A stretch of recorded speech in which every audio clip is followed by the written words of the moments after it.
The Last Question by Isaac Asimov. The last question was asked for the first time, half in jest, on May 21, 2061. At a time when humanity first stepped into the light, the question came about as a result of a $5 bet over highballs. And it happened this way. Alexander Adel and Bertram Lupov were two of the faithful attendants of Multivac. As well as any human beings could. They knew what lay behind the cold, clicking, flashing face, miles and miles of face, of that giant computer. They had at least a vague notion of the general plan of relays and circuits that had long since grown past the point where any single human could possibly have a firm grasp of the whole. Multivac was self-adjusting and self-correcting. It had to be. For nothing human could adjust and correct it quickly enough or even adequately enough. So Adel and Lupov attended the monstrous giant only lightly and superficially. Yet as well as any men could. They fed it data, adjusted questions to its needs and translated the answers that were issued. Certainly they, and all others like them, were fully entitled to share in the glory that was Multivac's. For decades, Multivac had helped design the ships and plot the trajectories that enabled man to reach the Moon, Mars, and Venus. But past that, Earth's poor resources could not support the ships. Too much energy was needed for the long trips. Earth exploited its coal and uranium with increasing efficiency. But there was only so much of both. But slowly Multivac learned enough to answer deeper questions more fundamentally. And on May 14, 2061, what had been theory became fact. The energy of the sun was stored, converted, and utilized directly on a planet-wide scale. All Earth turned off its burning coal, its fissioning uranium, and flipped the switch that connected all of it to a small station, 1 mile in diameter, circling the Earth at half the distance of the Moon. All Earth ran by invisible beams of sun power. 7 days had not sufficed to dim the glory of it, and Adel and Lupov finally managed to escape from the public functions, and to meet in quiet where no one would think of looking for them. In the deserted underground chambers, where portions of the mighty buried body of Multivac showed, unattended, idling, sorting data with contented lazy clickings. Multivac, too, had earned its vacation, and the boys appreciated that. They had no intention, originally, of disturbing it. They had brought a bottle with them, and their only concern at the moment was to relax in the company of each other and the bottle. "It's amazing when you think of it," said Adel. His broad face had lines of weariness in it, and he stirred his drink slowly with a glass rod, watching the cubes of ice slur clumsily about. "All the energy we can possibly ever use for free. Enough energy, if we wanted to draw on it, to melt all Earth into a big drop of impure liquid iron. And still never miss the energy so used. All the energy we could ever use. Forever and forever and forever." Lupov cocked his head sideways. He had a trick of doing that when he wanted to be contrary. And he wanted to be contrary now. Partly because he had had to carry the ice and glassware. "Not forever," he said. "Oh, hell. Just about forever. Till the sun runs down." "Bert, that's not forever." "All right, then. Billions and billions of years. 10 billion. Maybe. Are you satisfied?" Lupov put his fingers through his thinning hair as though to reassure himself that some was still left, and sipped gently at his own drink. 10 billion years isn't forever. Well, it will last our time, won't it? So would the coal and uranium. All right, but now we can hook up each individual spaceship to the solar station. And it can go to Pluto and back 1,000,000 times without ever worrying about fuel. You can't do that on coal and uranium. Ask Multivac. If you don't believe me, I don't have to ask Multivac. I know that. Then stop running down what Multivac's done for us, said Adel, blazing up. It did all right. Who says it didn't? What I say is that a sun won't last forever. That's all I'm saying. We're safe for 10 billion years. But then what? Lupao pointed a slightly shaky finger at the other. And don't say we'll switch to another sun. There was silence for a while. Adele put his glass to his lips only occasionally. And Lupov's eyes slowly closed. They rested. Then Lupov's eyes snapped open. You're thinking we'll switch to another sun when ours is done, aren't you? I'm not thinking. Sure you are. You're weak on logic. That's the trouble with you. You're like the guy in the story who was caught in a sudden shower and who ran to a grove of trees. And got under one. He wasn't worried, you see, because he figured when one tree got wet through, he would just get under another one. I get it, said Adele. Don't shout. When the sun is done, the other stars will be gone, too. Darn right they will, muttered Lupov. It all had a beginning in the original cosmic explosion. Whatever that was. And it'll all have an end when all the stars run down. Some run down faster than others. Hell, the giants won't last 100 million years. The sun will last 10 billion years and maybe the dwarfs will last 200 billion for all the good they are. But just give us 1 trillion years and everything will be dark. Entropy has to increase to maximum. That's all. I know all about entropy, said Adele, standing on his dignity. The hell you do. I know as much as you do. Then you know everything's got to run down. Someday. All right. Who says they won't? You did. You poor sap. You said we had all the energy we needed. Forever. You said, forever. It was Adele's turn to be contrary. Maybe we can build things up again someday, he said. Never. Why not? Someday. Never. Ask Multivac. You ask Multivac. I dare you. $5 says it can't be done. Adele was just drunk enough to try. Just sober enough to be able to phrase the necessary symbols and operations into a question which, in words, might have corresponded to this. Will mankind one day without the net expenditure of energy be able to restore the sun to its full youthfulness even after it had died of old age? Or maybe it could be put more simply like this. How can the net amount of entropy of the universe be massively decreased? Multivac fell dead and silent. The slow flashing of lights ceased. The distant sounds of clicking relays ended.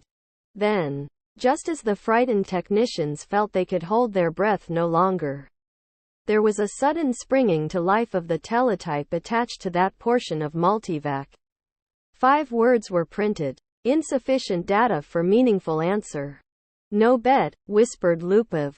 They left hurriedly. By next morning, the two, plagued with throbbing head and cottony mouth, had forgotten the incident. Gerard, Gerardine, and Gerardette too watched the starry picture in the visi plate change as the passage through hyperspace was completed in its non-time lapse. At once, the even powdering of stars gave way to the predominance of a single bright shining disk, the size of a marble, centered on the viewing screen. That's X-23, said Gerard confidently.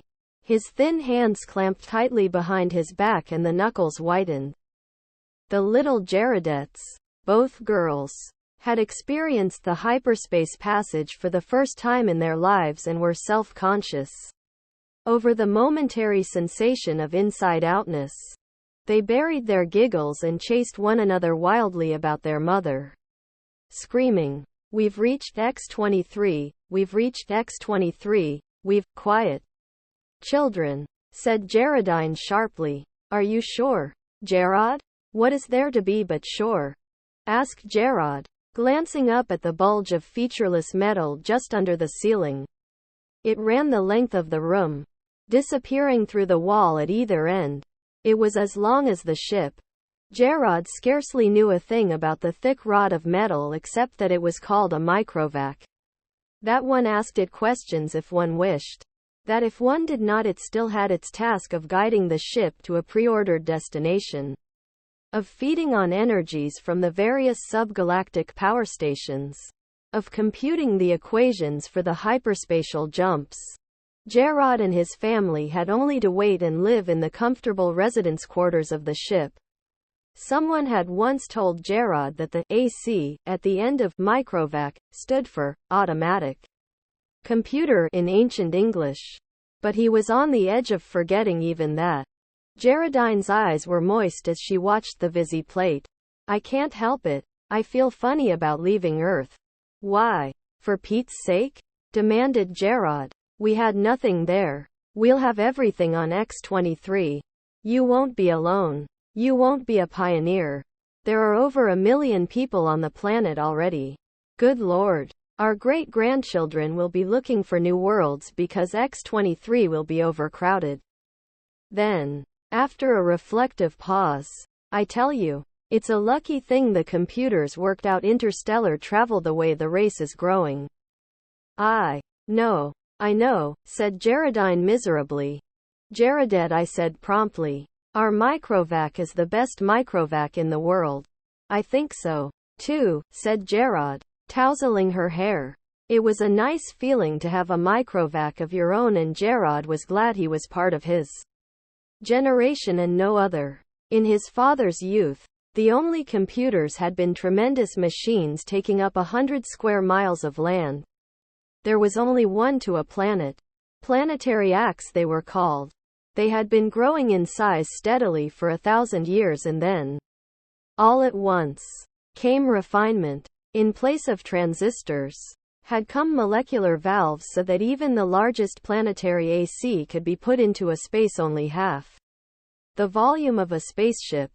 Gerard felt uplifted, as he always did when he thought that his own personal microvac was many times more complicated than the ancient and primitive multivac that had first tamed the sun, and almost as complicated as Earth's planetarv AC, the largest, that had first solved the problem of hyperspatial travel and had made trips to the stars possible. So many stars, so many planets, sighed Geraldine, busy with her own thoughts. I suppose families will be going out to new planets forever. The way we are now. Not forever, said Gerard, with a smile. It will all stop someday. But not for billions of years. Many billions. Even the stars run down.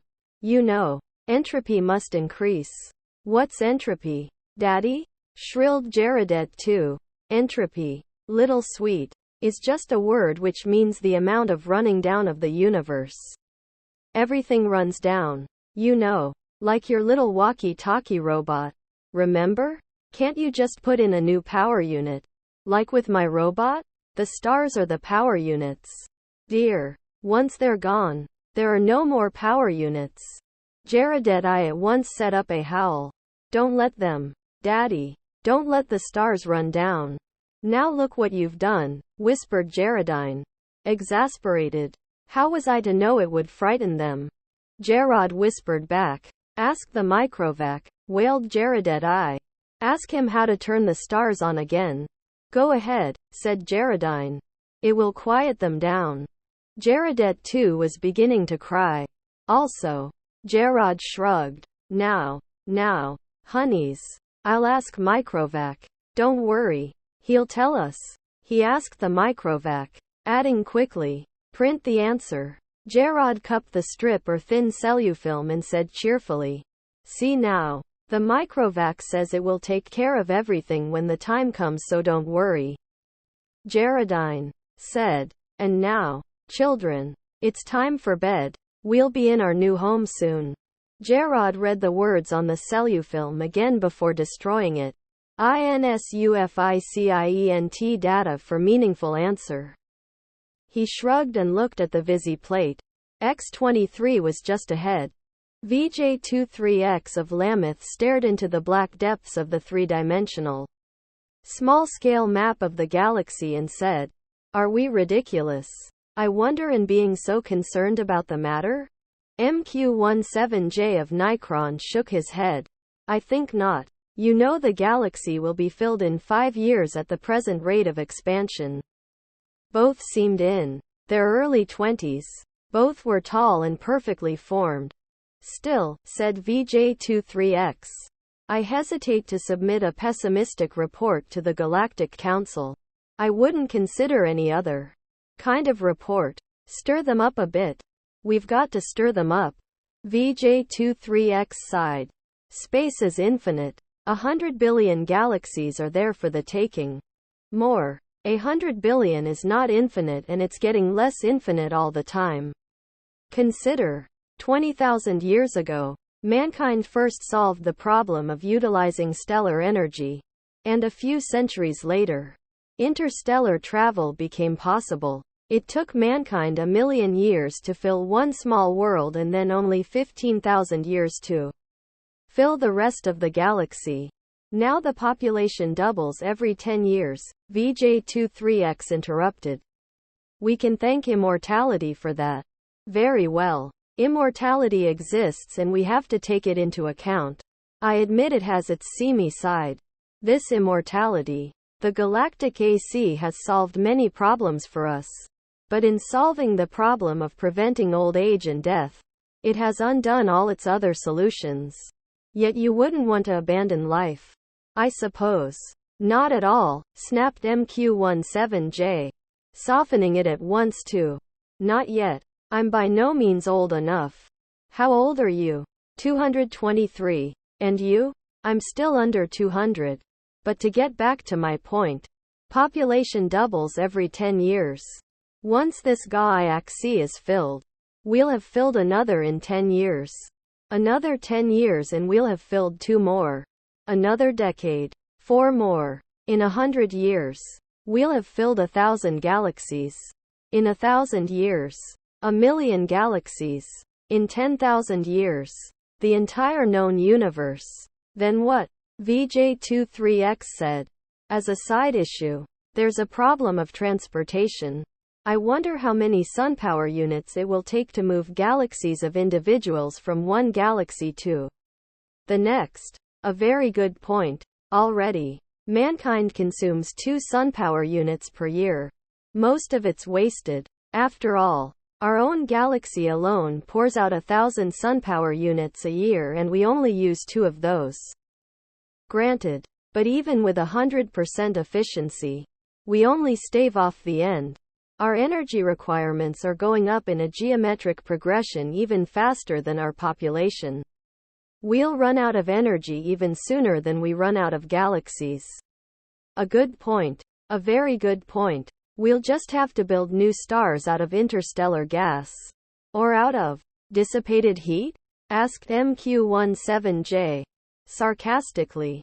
There may be some way to reverse entropy. We ought to ask the galactic AC. VJ23X was not really serious.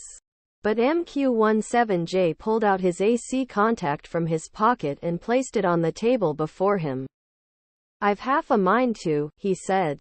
It's something the human race will have to face someday.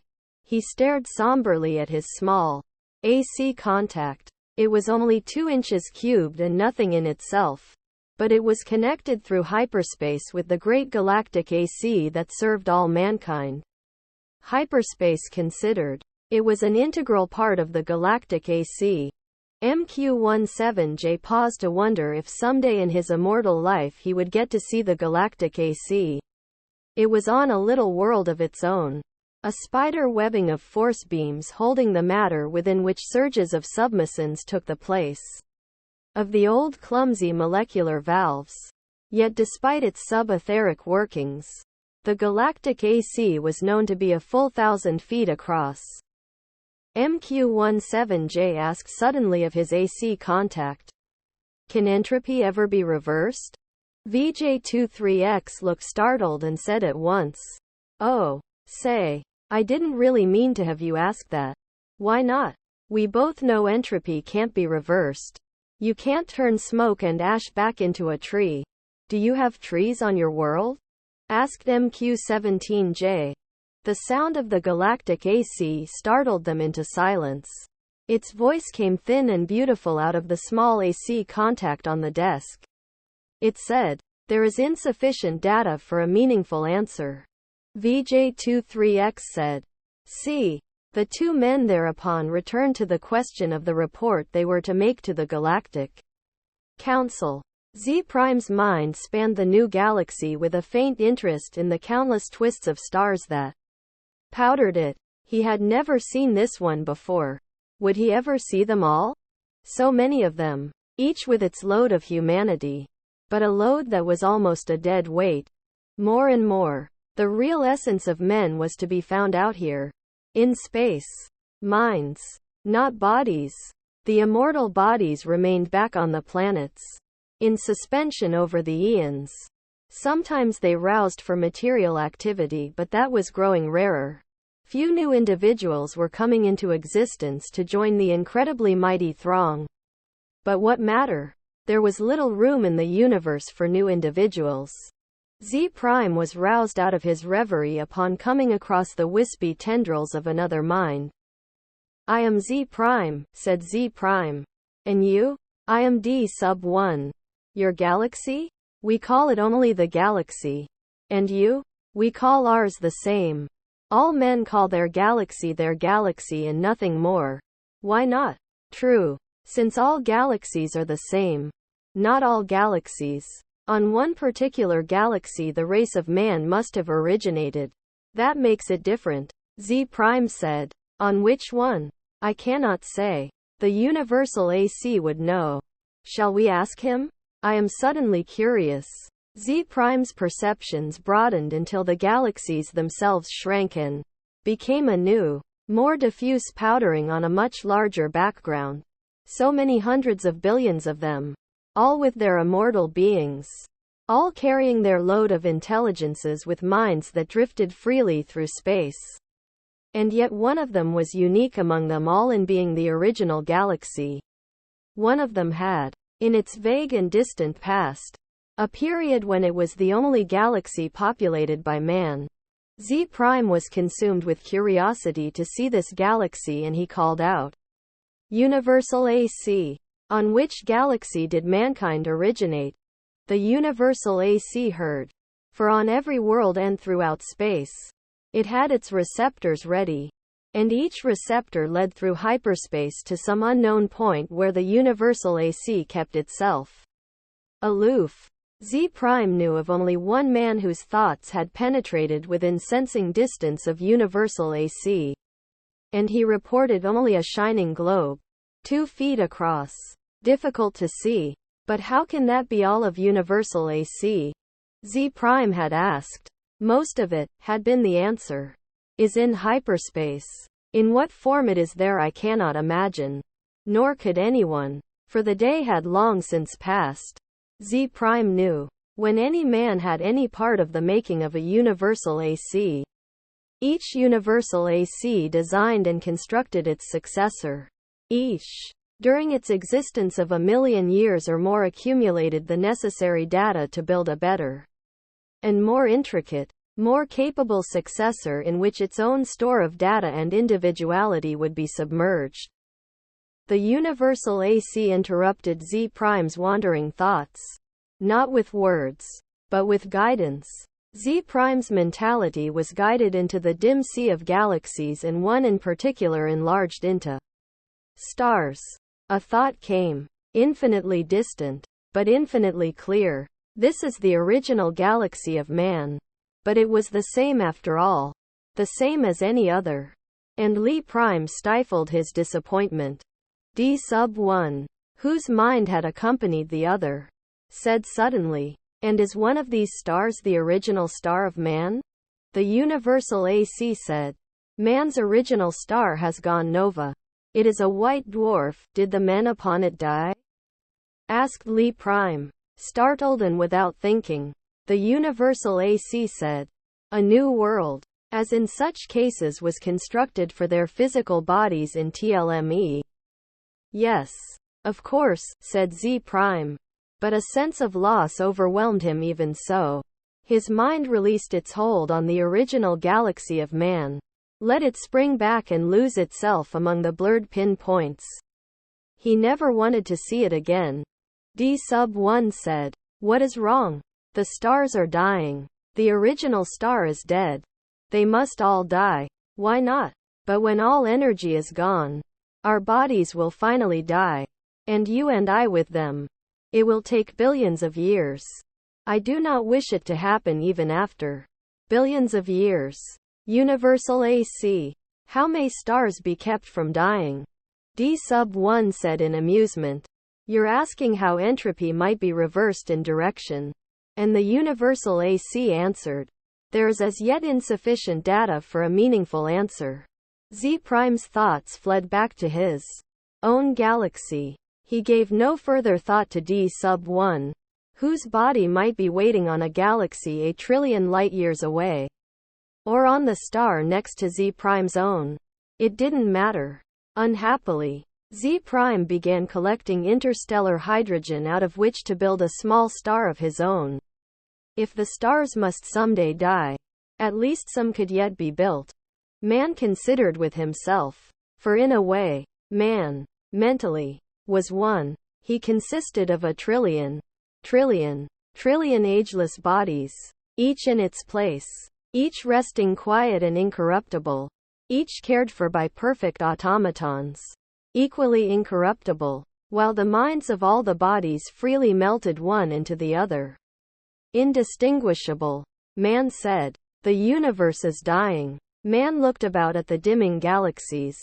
The giant stars, spendthrifts, were gone long ago. Back in the dimmest of the dim far past, almost all stars were white dwarfs, fading to the end. New stars had been built of the dust between the stars, some by natural processes, some by man himself, and those were going, too. White dwarfs might yet be crashed together and of the mighty forces so released. New stars built, but only one star for every 1,000 white dwarfs destroyed. And those would come to an end, too.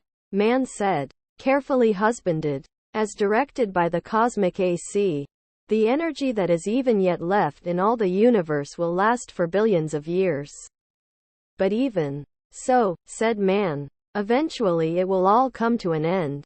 However it may be husbanded, however stretched out, the energy once expended is gone and cannot be restored. Entropy must increase forever to the maximum. Man said, can entropy not be reversed? Let us ask the cosmic AC. The cosmic AC surrounded them, but not in space. Not a fragment of it was in space. It was in hyperspace and made of something that was neither matter nor energy. The question of its size and nature no longer had meaning in any terms that man could comprehend. Cosmic AC, said man. How may entropy be reversed? The cosmic AC said, there is as yet insufficient data for a meaningful answer. Man said, collect additional data. The cosmic AC said, I will do so. I have been doing so for 100 billion years. My predecessors, and I have been asked this question many tlmes. All the data I have remains insufficient. Will there come a time, said man, when data will be sufficient, or is the problem insoluble in all conceivable circumstances? The cosmic AC said, no problem is insoluble in all conceivable circumstances. Man said, when will you have enough data to answer the question? The cosmic AC said, there is as yet insufficient data for a meaningful answer. Will you keep working on it? Asked man. The cosmic AC said, I will. Man said, we shall wait. The stars and galaxies died and snuffed out, and space grew black after 10 trillion years of running down. One by one man fused with AC, each physical body losing its mental identity in a manner that was somehow not a loss but a gain. Man's last mind paused before fusion, looking over a space that included nothing but the dregs of one last dark star and nothing besides. But incredibly thin matter, agitated randomly by the tag ends of heat wearing out, asymptotically, to the absolute zero. Man said, AC, is this the end? Can this chaos not be reversed into the universe once more? Can that not be done? AC said, there is as yet insufficient data for a meaningful answer. Man's last mind fused and only AC existed, and that in hyperspace. Matter and energy had ended, and with it space and time. Even AC existed only for the sake of the one last question that it had never answered from the time a half-drunken computer technician 10 trillion years before had asked the question of a computer that was to AC far less than was a man-to-man. All other questions had been answered. And until this last question was answered also, AC might not release his consciousness. All collected data had come to a final end. Nothing was left to be collected. But all collected data had yet to be completely correlated and put together in all possible relationships. A timeless interval was spent in doing that. And it came to pass that AC learned how to reverse the direction of entropy. But there was now no man to whom AC might give the answer of the last question. No matter. The answer, by demonstration, would take care of that, too. For another timeless interval, AC thought how best to do this. Carefully, AC organized the program. The consciousness of AC encompassed all of what had once been a universe and brooded over what was now chaos. Step by step, it must be done. And AC said, "Let there be light." And there was light.